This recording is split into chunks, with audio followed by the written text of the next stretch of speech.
अस्सलाम वालेकुम जी। काइनेमेटिक्स,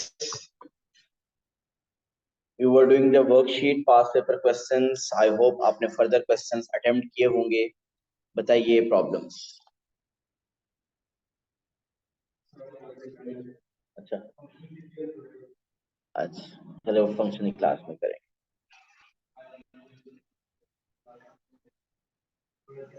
चलो ट्राई तो किए ना। इजलाल, बताइए कोई problems? No problems. No problems mean attempt नहीं किए। ओके, शाज़मीना, जरमीना, मसाइल हैं, मसाइल प्रॉब्लम।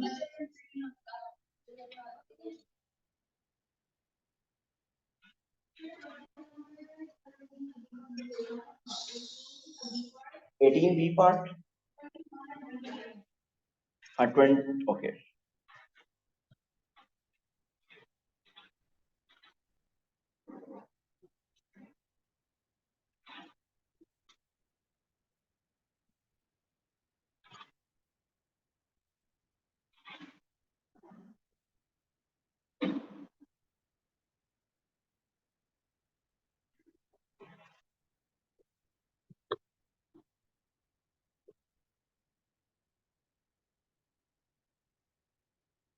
ओके, पहले आपने 18 का 18 का बी पार्ट।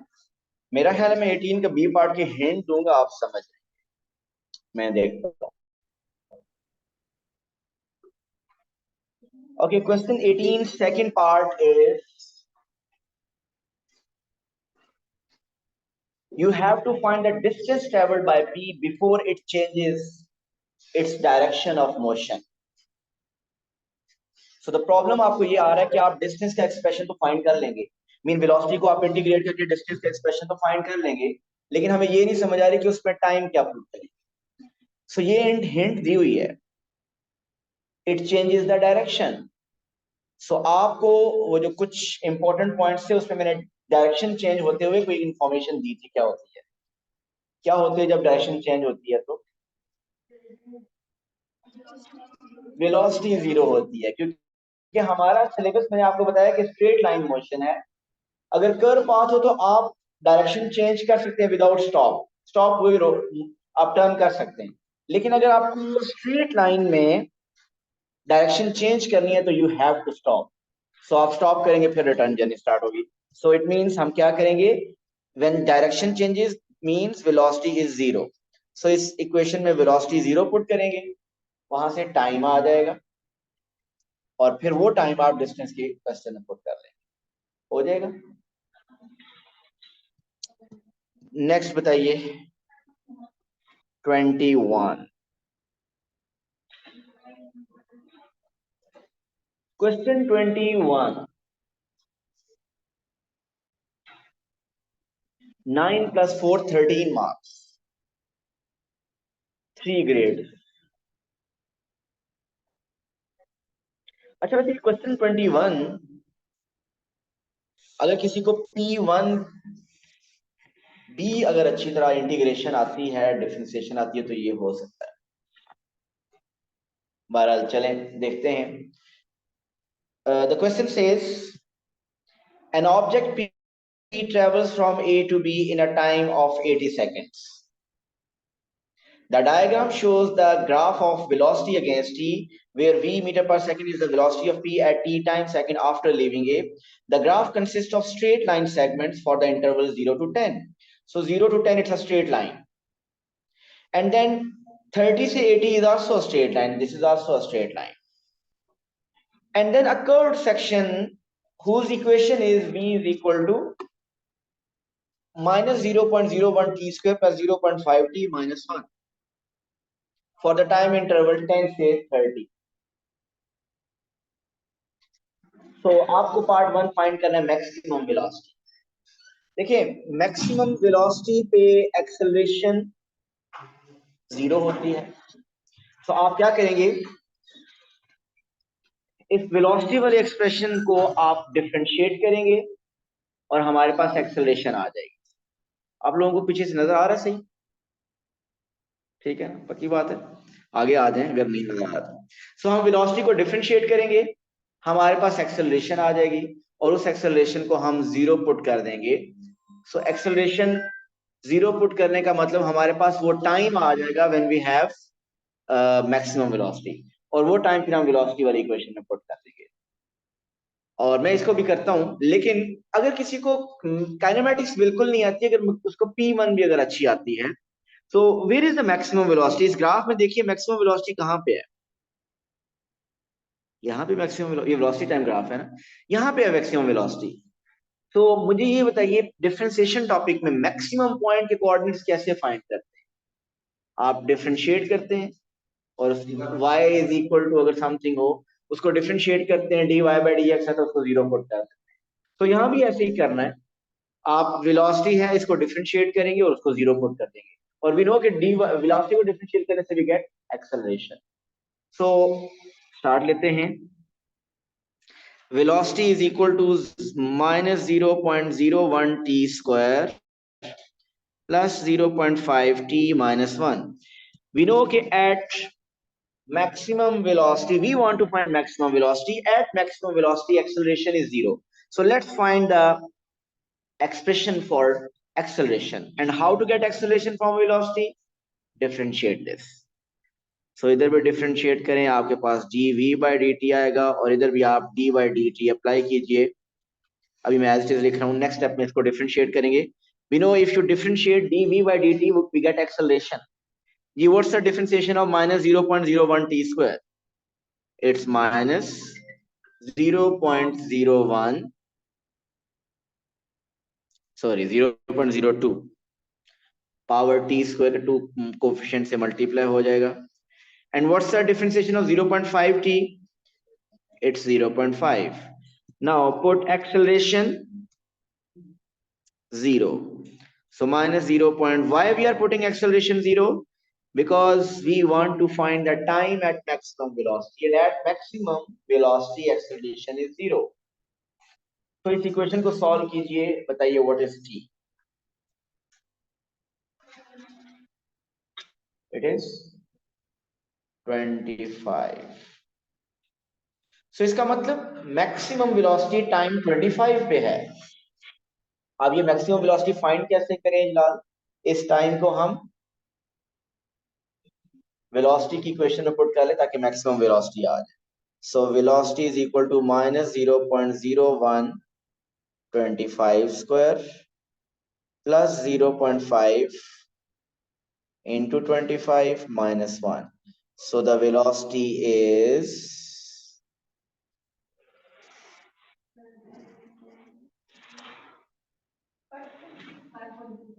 5.25.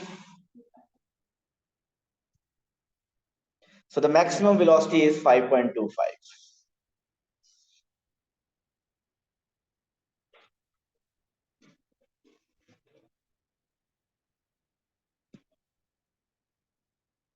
डन। सो इसका मतलब ये जो वेलोसिटी है यहाँ पे, इस पे अगर y एक्सिस आपको लेबल करना हो तो this velocity axis, this is 5.25।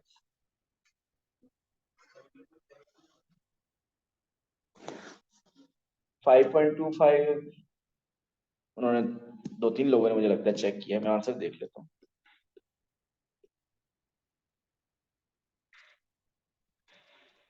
Maximum velocity is 5.25। आप कैलकुलेशन दोबारा देख लें। ओके जी, second part is, second part 9 marks, you have to find the distance AB। ये ऊपर जर्नी ट्रेवल हुई है, ये डिस्टेंस AB है ना। And how to find distance from velocity time graph? So area under the graph. Area कैसे calculate करें? ये ये स्ट्रेट लाइन है ना, उसने मेंशन किया, that's a straight line. And if this is a straight line, so अगर ये स्ट्रेट लाइन है तो ये जो एरिया होगा ये तो ट्राइंगल के थ्रू हो जाएगा, और अगर ये भी स्ट्रेट लाइन है तो ये एरिया कैसे होगा? ये भी ट्राइंगल के थ्रू हो जाएगा। सो ये टू एरियाज तो ट्राइंगल के थ्रू हो जाएंगे, और ये जो मिडिल वाला एरिया है ये किसके थ्रू होगा? अगेन अगर आप इंटीग्रेशन के थ्रू सोचेंगे तो इंटीग्रेशन भी आपको एरिया देती है। इंटीग्रेट करें किसी कर्व को तो उसके अंडर एरिया ही आता है। सो आप इस कर्व को इंटीग्रेट करेंगे using the limits 10 to 30। Mean वो वेलोसिटी वाली जो इक्वेशन गिवन है, आपके पास जो वेलोसिटी की इक्वेशन ये गिवन है, इसको इंटीग्रेट करेंगे लिमिट्स 10 to 30। सो ये एरिया आपके पास, ये एरिया आ जाएगा। और अगर अदर वर्ड्स में देखें कि वेलोसिटी को इंटीग्रेट करने से we get distance mean displacement, और if you apply the limits 10 to 30 तो definitely will get the distance travelled between time 10 to 30। So अब ये तीनों एरियाज हमने कैलकुलेट करने हैं बेसिकली। और लेकिन तीनों के एरियाज कैलकुलेट करने में क्या प्रॉब्लम्स आ रहे हैं अब वो देखते हैं। Mean the first problem is कि if you want to calculate this area of this triangle, for area of triangle it is half base height। base तो 10 है, what is the height? बिल्कुल सही है। सो हाइट हम ऐसे find करेंगे जी। बाकियों को समझ आई? क्या आपको देखिए ना, ये वेलोसिटी की इक्वेशन है ना आपके पास, और वो वेलोसिटी की इक्वेशन 10 से लेकर 30 तक वैलिड है। तो अगर आप इस वेलोसिटी में टाइम 10 पुट करें, वेलोसिटी इक्वेशन में टाइम 10 पुट करें तो you will get the velocity. So आप वो टाइम 10 पुट करेंगे तो आपके पास वेलोसिटी मीन यहाँ पे वेलोसिटी आ जाएगी। चेक कीजिए क्या आ रही है, 3 एग्जैक्ट। सो इसका मतलब इसका एरिया कैलकुलेट करने में प्रॉब्लम नहीं रहा क्योंकि हाइट भी आ गई। Now for the second triangle,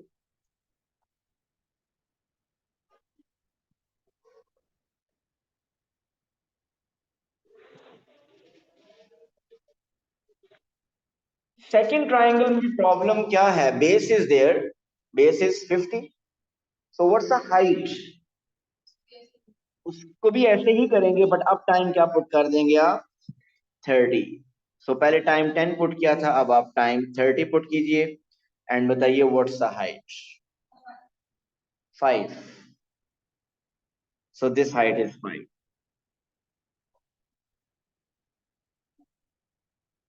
so area of triangle, एक ट्राइंगल का area half into base 10 and height 3,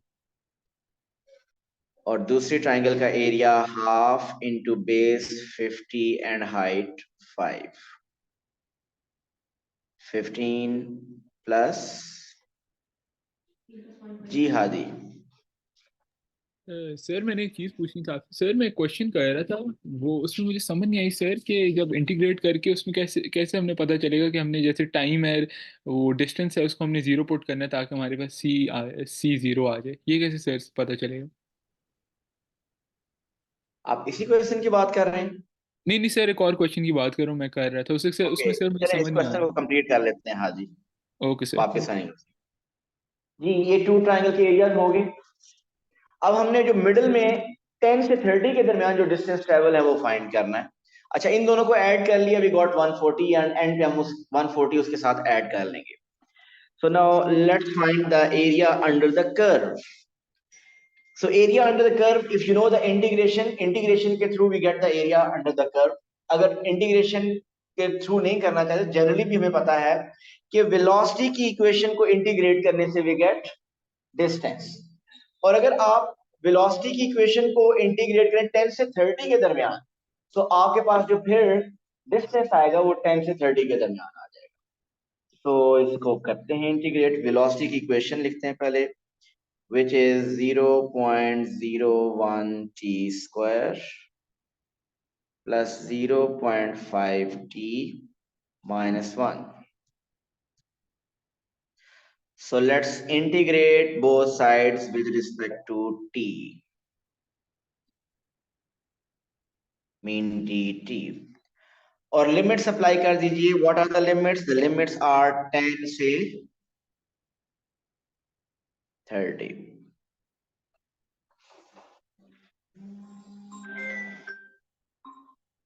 Okay, 0.01 t square. What's the integration of 0.01 t square? It's 0.01 t cube over 3. Integration of 0.5 t is 0.5 t square by 2 and what's the integration of -1? जी हादी, यहां हमने सी लिखना है?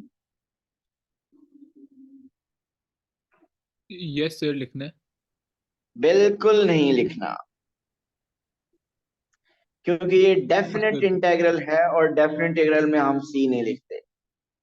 सो वैसे आप बाकी question में भी ऐसा कर सकते हैं। अगर आपको डिस्टेंस का एक्सप्रेशन फाइंड करने के बाद अगर फर्स्ट 10 सेकंड का डिस्टेंस फाइंड करना है तो आप 0 से 10 लिमिट्स लगा लें, सी का क्वेश्चन ही बीच में नहीं बनेगा फिर। और अदरवाइज अगर सी करना चाहते हैं तो नॉर्मली स्टार्टिंग पॉइंट पे डिस्टेंस 0 होता है। हाँ, अगर किसी क्वेश्चन में मेंशन कर देता है कि जब उसने स्टार्ट किया वो ऑलरेडी ओ से 5 मीटर पे है, तो in that specific case time 0 पे डिस्प्लेसमेंट फिर 5 लेंगे, अदरवाइज टाइम 0 पे वो डिस्प्लेसमेंट 5 ही होगा। और अगर डेफिनेट एंगल ले लें तो आपको सी बीच में आएगा ही नहीं। Okay sir. जी, हम इंटीग्रेट कर चुके हैं, अब आप लिमिट्स पुट कीजिए इसमें। सो लिमिट्स पुट करें। It is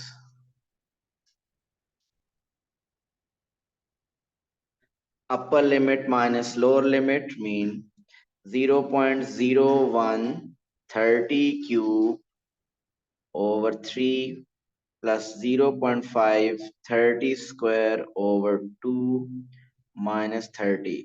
So that's the upper limit minus lower limit 0.0110 cube plus 0.510 square by 2 minus 10. So use your calculator and find the distance traveled between time 10 to 30.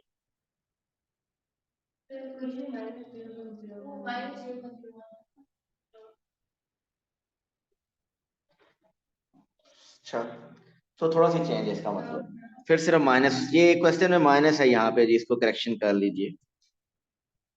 सो इतना ज्यादा change नहीं आएगा। So here it is minus, जो minus miss हो गया, सो अब वो minus इधर लिख दीजिए। So minus minus.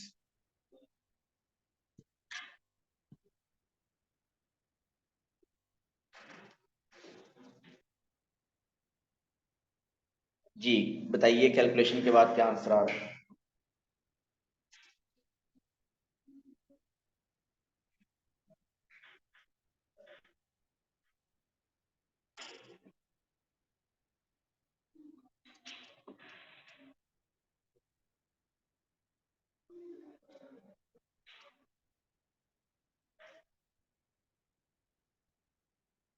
ठीक कर रहे हैं कैलकुलेशन, एक दूसरे का वेट कर रहे हैं।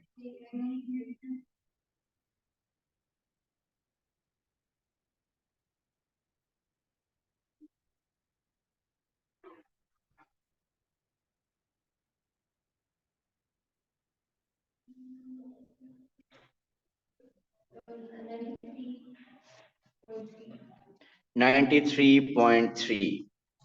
So 93.3 is the distance between time 10 and 30. So total distance A B कितना बन जाएगा? 140 plus 93.3 is 233.3, या significant figure में it's 233.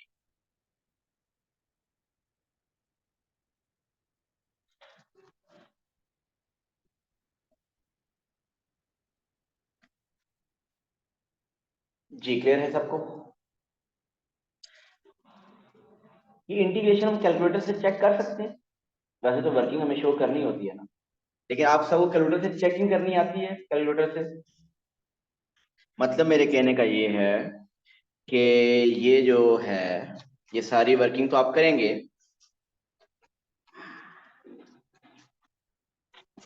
लेकिन अगर आपको ये चेकिंग करनी हो कि इंटीग्रेशन अगर आप करें 10 से 30 minus 0.01t² plus 0.5t minus 1, ये कैलकुलेटर में अगर आप पुट करेंगे तो आपको डायरेक्ट आंसर भी मिलना चाहिए 93.3। ये सबको चेकिंग करनी आती है कैलकुलेटर में? कैलकुलेटर में इंटीग्रल साइन आप अगर आपके पास एक होता है उसको प्रेस करें। मिल गया। उसमें ये टी की जगह आप एक्स लिख लीजिए। और एक्स बटन कहाँ पे होता है? जो ऑन वाली लाइन है उससे ऊपर वाली, एक छोटे बटन होते हैं उन ऊपर वाली उससे ऊपर वाली लाइन में कहीं पे आपको अल्फा के साथ पिंक कलर में शायद मिलेगा एक्स। सो अल्फा के साथ लिंक है, तो वो आप लिखें -0.01 टी स्क्वायर की जगह आप एक्स स्क्वायर लिखें, प्लस 0.5 x -1। लिमिट्स 10 से 30 और आंसर आपका 93.3 आना चाहिए। नहीं, ये पेपर में नहीं करेंगे इस तरह, पेपर में आप चेक कर सकते हैं कोई मिस्टेक तो नहीं हुई हमारी, क्योंकि आपको तो पेपर में वर्किंग शो करनी है। तो आप जस्ट वेरीफाई कर सकते हैं अपना आंसर थ्रू कैलकुलेटर। डन। जी मरियम, समझ आ रहा है ये कैसे लिखना है कैलकुलेटर? अगर लिखना पड़ेगा तो ये पेपर में डायरेक्ट जाके ये एक्सपीरियंस मत कीजिएगा। अगर आपके करना है तो पहले से आपकी प्रैक्टिस होनी चाहिए, अदरवाइज पेपर के दौरान आप बहुत टाइम वेस्ट करेंगे इसके लिए।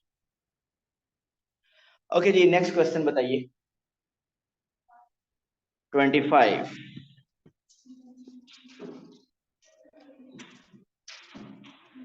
ओके जी, लेट्स स्टार्ट क्वेश्चन 25। जी क्वेश्चन 25 आप पार्ट 1 तो कर सकते हैं, जल्दी से जरा ट्राई कीजिए सब।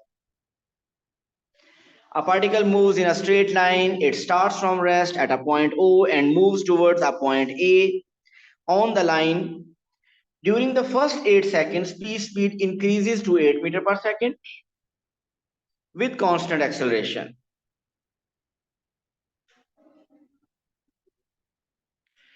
During the next 12 seconds, P speed decreases to 2 meter per second with constant deceleration. P then moves with constant acceleration for 6 seconds, reaching A with speed 6.5. Part 1, sketch the velocity time graph. जी part 1 easy है, जल्दी से part 1 कर लें आप सब।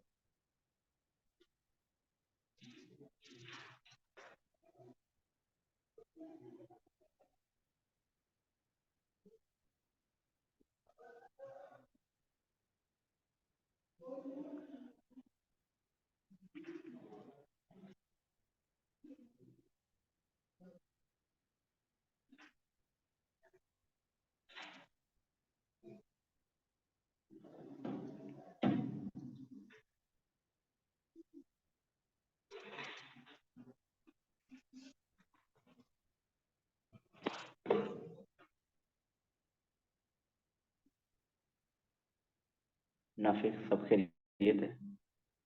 हाँ। अच्छा, आज कुछ लाए नहीं मुझे लगता, नोटबुक वगैरह। अच्छा लाए हुए हैं। अच्छा, आज एक्सेलरेट हो रहे हैं सिर्फ।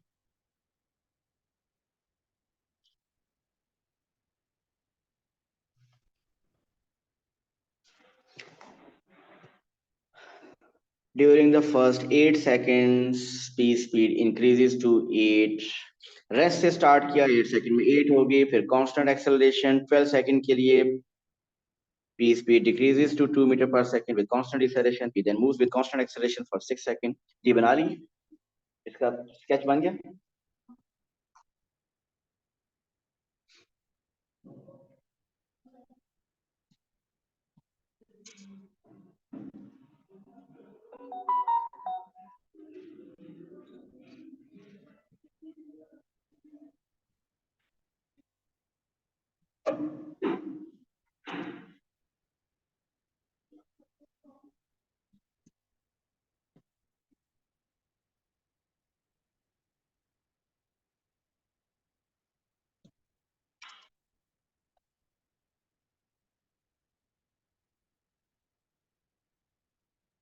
ओके जी, फर्स्ट 8 सेकंड्स के लिए इट वाज 8।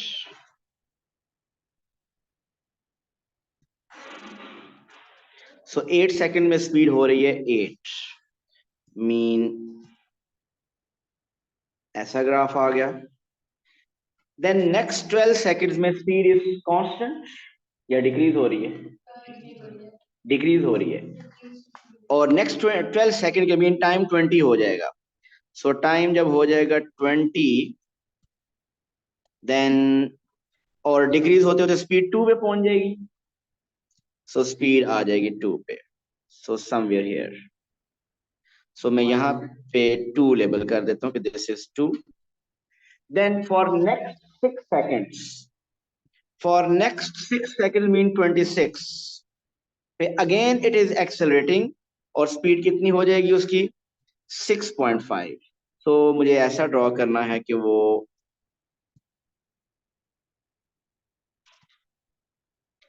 8 से थोड़ा सा नीचे रहे,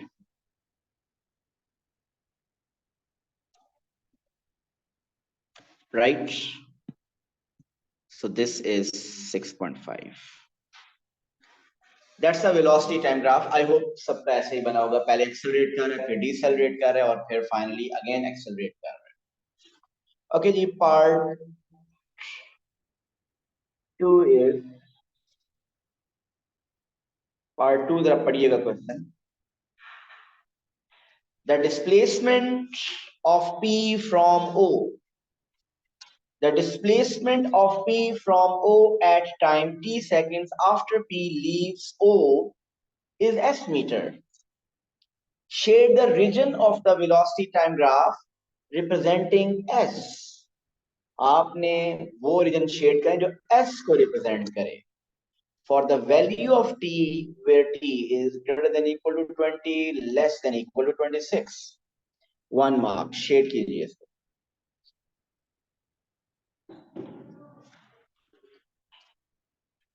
कौन सा रीजन शेड करेंगे? क्वेश्चन अच्छी तरह पढ़िएगा।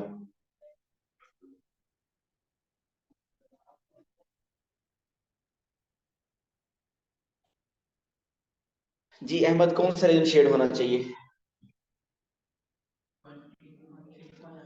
20 से 26 के दरमियान। मरियम, कौन सा रीजन शेड होना चाहिए? 20 से 26। रियाज, जाग रहे हैं? अच्छा। रिदा, रीजन 20 से 26। जब इतना ज्यादा पूछना तो फिर सोच लेते हैं कुछ और। 20 to 26। नाफे, ये वैसे गलत बता रहे हैं, मैं तो आपसे पूछ रहा हूँ। Nafe, which region should be? हाँ, सॉरी, आप मुझे मिलिएगा यार इस क्लास के बाद। मैं गलत मिसअंडरस्टैंड करूँ आप। अच्छा, Halima, Halima, which region should be shaded?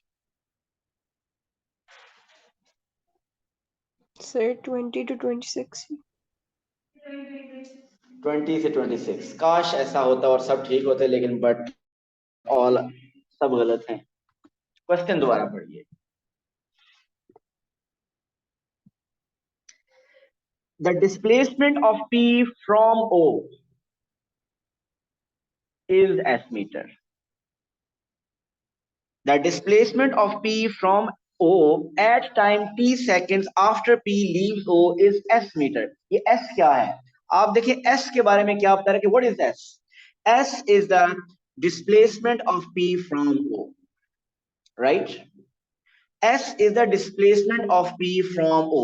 अब अगर मैं आपको कहूं कि S को रिप्रेजेंट करें when time is 10, तो आप क्या करेंगे? टाइम 10 पे आप 0 से लेकर 10 तक शेड कर देंगे। क्यों? क्योंकि displacement S, what is S? S को वो डिस्क्राइब कर रहा है कि the displacement of P from O है। S is the displacement from O। ये उससे मेंशन किया हुआ है कि वो ये जो S है ये O से स्टार्ट हो रहा है डिस्प्लेसमेंट। अगर आपको S कहीं भी लेबल करना के लिए कहेगा तो वो O से स्टार्ट होगा। अगर मैं आपको कहूं कि S लेबल करें व्हेन टाइम इज 8, तो फिर आप क्या करेंगे? टाइम 8 तक स्टार्टिंग पॉइंट से 0 से लेकर टाइम 8 तक जो ट्राइंगल बन रही है सब शेड कर देंगे। अगर मैं कहूं टाइम इज 20, तो टाइम 20 तक सब शेड कर देंगे। अगर मैं कहूं टाइम 26, तो 0 स्टार्टिंग से लेकर 26 तक सब शेड करना है। सो आपको टाइम 20 से 26 के मिडल में शेड नहीं करना। It says you have to shade the region of the velocity time graph representing S। जो S को रिप्रेजेंट करे वो शेड करें, और S को ऊपर उसने डिफाइन किया है, it is displacement from O। लेकिन अभी भी क्वेश्चन कि O से तो शेड करना है, ये समझ आ गया, लेकिन कहां तक शेड करना है? T तक। for a value of t. And what is t? T is somewhere in between 20 and 26. Mean अगर किसी ने अपने माइंड में t20 ले लिया तो वो टाइम 20 तक शेड कर देगा। अगर किसी के माइंड टाइम 26 आ रहा है तो वो 26 तक सारा रीजन शेड कर देगा। अगर किसी ने टाइम 22 लिया तो स्टार्ट से लेकर 0 से लेकर 22 तक सारा शेड कर देंगे।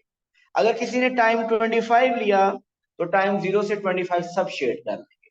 सो ये सब करेक्ट होंगे, बट स्टार्ट 0 से होना चाहिए। मैं क्या कह रहा हूं कि मुझे नहीं पता कि टाइम क्या है। We are saying the time is say this is time t. मैंने 20 से 26 के दरमियान कहीं किसी एक जगह पे टी लेबल कर दिया, और जब कहीं पे टी लेबल कर दिया तो व्हाट विल आई डू? अगर मुझे शेडिंग करनी है तो आई विल शेड ये सब कुछ बहुत डार्क।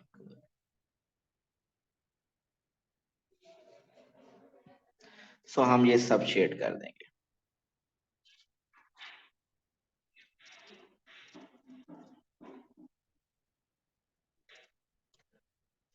सो जहां आपने टी लेबल किया हुआ है वहां तक आप सब शेड कर देंगे। अगर किसी ने 20 तक शेड किया वो भी करेक्ट है, क्योंकि T is in between 20 and 26। किसी ने 26 कर दिया तो वो भी करेक्ट होगा। 24, 23 सब करेक्ट होंगे। मैंने मिडल में कहीं टी लेबल कर दिया और वहां शेड कर दिया। जी ये बात समझ आ रही है कि स्टार्ट से क्यों शेड करना है? Because the statement of the question says कि displacement of P is from O is S. S क्या है? डिस्प्लेसमेंट फ्रॉम ओ है। और आपको सेकंड पार्ट में कह रहा है कि शेड करना है which is representing S, and time is between anywhere in between 20 and 26। Third part ये क्वेश्चन लास्ट क्वेश्चन थोड़ा सा डिफरेंट बाकियों से है। अगर आप देखें तो थर्ड पार्ट थोड़ा सा और डिफरेंट है। शो दैट फॉर टाइम 20 से 26 your equation for s is 0.375 t square minus 13 t plus 202। Displacement की इक्वेशन प्रूव करनी है और कोई इक्वेशन गिवन नहीं है। वेलोसिटी नहीं गिवन, एक्सेलरेशन भी नहीं गिवन। मिनट से पहले कोई एक इक्वेशन तीनों में से गिवन होती थी, बाकी फाइंड करते थे। अब कोई भी नहीं गिवन, आपको डिस्प्लेसमेंट की इक्वेशन प्रूव करनी है। किसी के माइंड में कोई मेथड?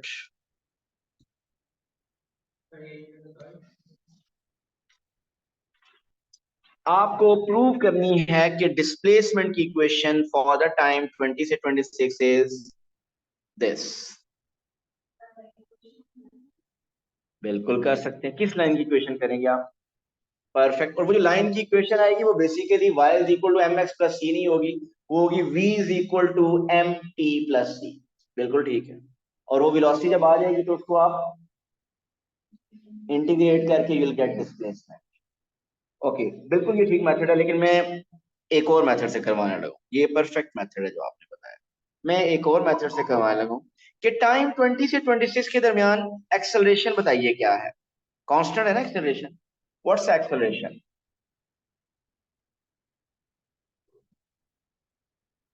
फाइंड कर सकते हैं ना राइज ओवर रन के थ्रू। टाइम 20 से 26 what is rise? Sorry, time 20 से 26 आपकी वेलोसिटी 2 से 6.5 हो रही है।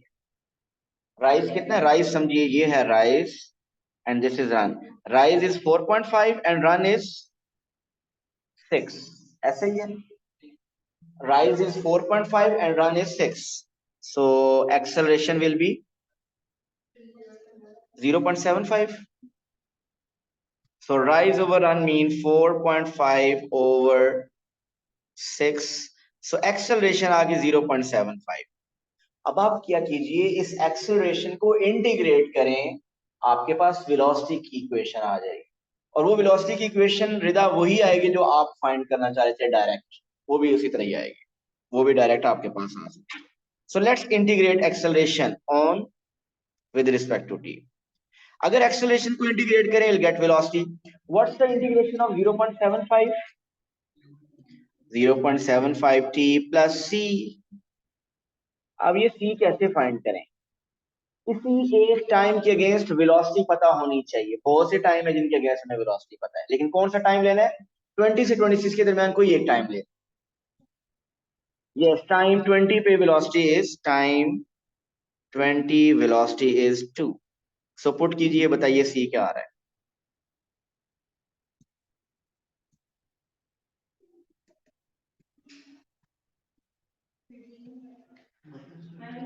-13। सो इसका मतलब आपकी इक्वेशन आ गई, velocity is equal to 0.75 t -13,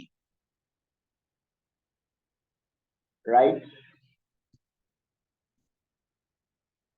सो आप क्या कीजिए, इस वेलोसिटी को आप इंटीग्रेट करें दोबारा, और आपके पास डिस्प्लेसमेंट आ जाएगा। So S is, what's the integration of 0.75 t? 0.75 t square by 2. Integration of -13 is -13 t plus constant, ये constant different हो सकता है, इसको C1 कीजिए। 0.75/2 क्या बनता है? 0.375 t square minus 13 t. Now how to find this constant?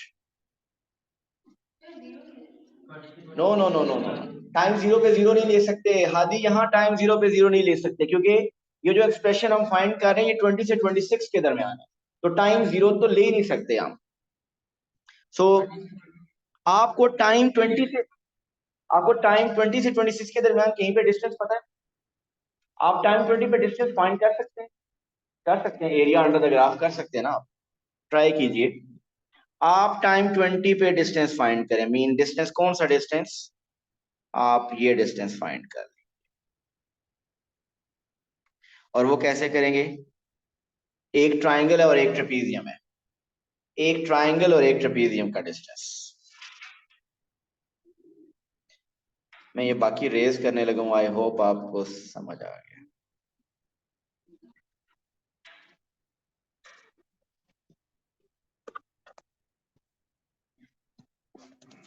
ये ट्राइंगल का एरिया आएगा half into base is 8 and height is 8, ये तो ट्राइंगल का हो जाएगा। ट्रेपीजियम का एरिया होगा half sum of parallel side, एक पैरेलल साइड 8 है, दूसरी पैरेलल साइड 2 है, and height is 10, 32,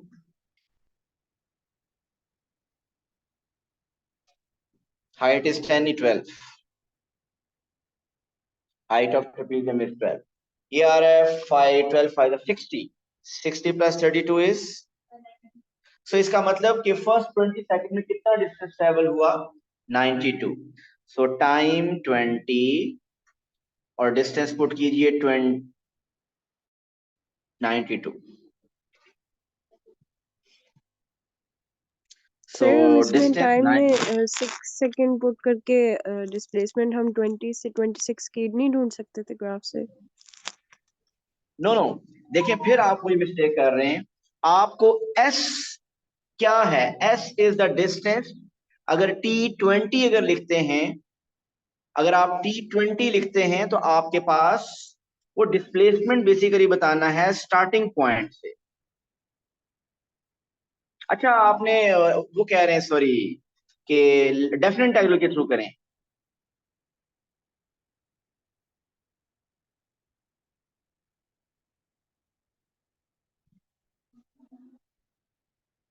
so T, अगर आपने कहीं पे भी किसी भी स्पेसिफिक टाइम पे डिस्प्लेसमेंट करें तो डिस्प्लेसमेंट स्टार्ट से होगा। ओके, 92 यही क्वेश्चन था आपका या कुछ और था?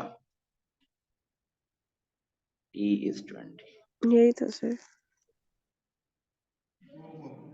C1 बताइए क्या आ रहा है? 202। सो आपके पास final equation is S is equal to 0.375 t square minus 13t plus 202। क्या यही प्रूव करना था? इक्वेशन देख लेते हैं। जी, यही इक्वेशन प्रूव करनी थी। 0.375 t square minus 13t plus 202। जी, आई होप ये क्लियर होगा। इसके साथ ही अब हमारा काइनेमैटिक्स टॉपिक कंप्लीट हो गया है। आप अपने टॉपिकल पास पेपर से इसकी फर्दर प्रैक्टिस कीजिए। कल से हम इंशाल्लाह फोर्सेस टॉपिक स्टार्ट करेंगे। Thank you so much. Allah Hafiz.